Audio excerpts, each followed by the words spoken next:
Hi friends, welcome back. Time for more Christmas stories. I hope you're ready. Today we're reading The Gift of the Christmas Cookie by Dandi Daley Mackall. Love those old-fashioned pictures. So here we go. The Gift of the Christmas Cookie. In the distance, Jack heard the lonely cry of a train whistle. He leaned into the icy wind and crossed the railroad tracks toward home. Home. Their house hadn't felt like a home since Jack's dad had hopped a freight train west to find work. Now, on Christmas Eve, word came that Dad couldn't make it home for Christmas.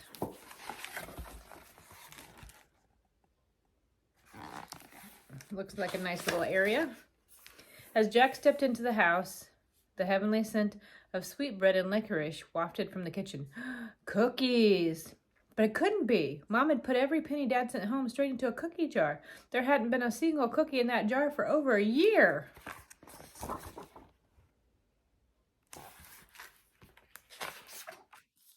Jack, Mom called. She was in the kitchen stirring something in a giant bowl. You're really making cookies? Jack still couldn't believe it. His mother smiled weakly. They're for the needy at church. Jack tried to hide his disappointment. He'd been feeling pretty needy himself lately.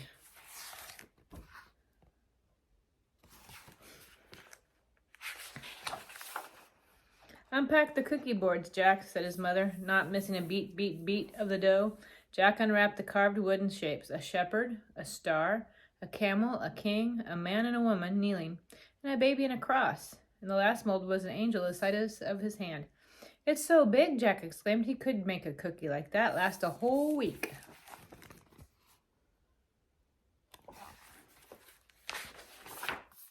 Jack's mother helped him roll the dough into a smooth oval. It was hard work. Why are we going to so much trouble to make Christmas cookies for people who are just going to eat it anyway? Jack asked. His mom picked up the big angel mold and dusted it with flour. Maybe it's time you heard why people first started making Christmas cookies.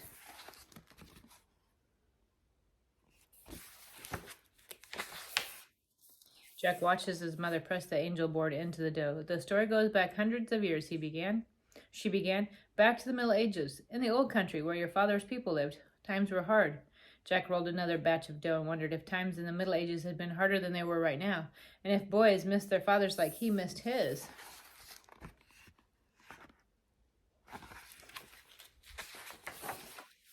The villagers couldn't afford school, so most couldn't read. As Christmas drew near, one family longed to help their neighbors discover the true meaning of Christmas.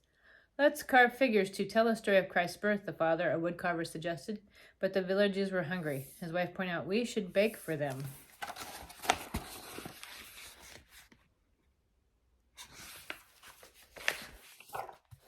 So the family worked together. The woodcarver whittled, scooping out wood until it formed the shape of an angel.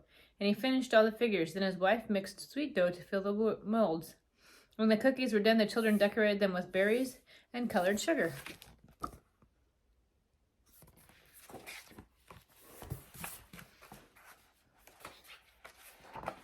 On Christmas Eve, the woodcarver's family carried the cookies to the village.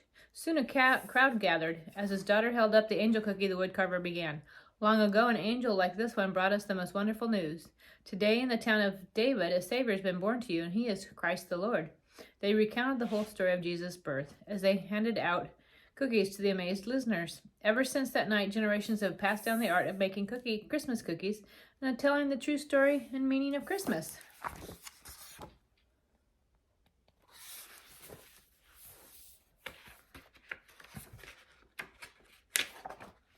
At the Christmas Eve service, Jack thought of the woodcarver's family when the pastor read the same passage from Luke, the angel's announcement to the shepherds. And as Jack stood to sing Hark the Herald Angels Sing, his gaze fell on the stained glass window. All of the figures were there, the star, the shepherd, Mary, Joseph, and baby Jesus, and above them was the angel.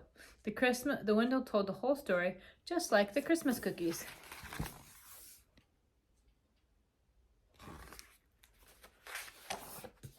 That night, Jack dreamed of a giant Christmas cookie. When he woke, his mother was waiting. Merry Christmas, Jack, she said, and handed him the biggest angel cookie. For me? Jack hugged his mother, but before he could take a bite, there was a knock at the door. Jack froze. His mother raced past him to answer the door. It would be just like Dad to surprise them and show up Christmas morning.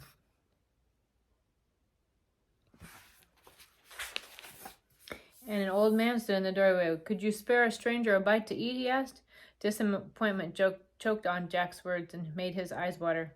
Jack could tell his mother was as let down as he was, but she invited the man to come in from the cold. "You're welcome to share our breakfast," she said.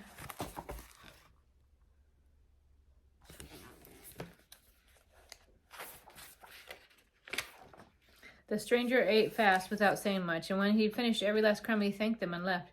Jack watched the man walk off toward the tracks. Jack hoped and prayed that strangers had invited his dad to share their breakfast. Jack wished he'd taken the time to talk to the stranger, to wish him a Merry Christmas. "Jack, don't forget your cookie," Mom said. Jack ran his finger along the grooves of the angel's wings, and he could almost hear the old woodcarver. "That's it," he exclaimed.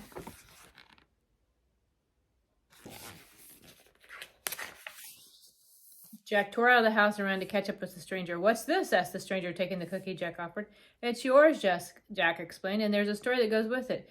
And then right there, beside the railroad tracks, under the gray sky, the promised snow, Jack began. "Long ago, an angel like this one brought us the most wonderful news. Today in the town of David, a Savior's been born to you, and he is Christ the Lord."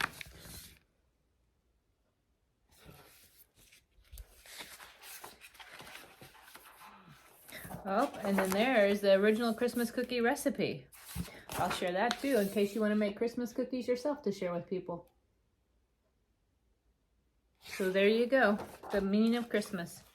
I hope you enjoyed the story and come back. There'll be more. And I'm going to make another video today for some Christmas poetry. Just for a little change, something different. There's a lot of beautiful poems, and some of them were turned into Christmas carols. So I hope you come back and listen to that, and I hope you have a great day.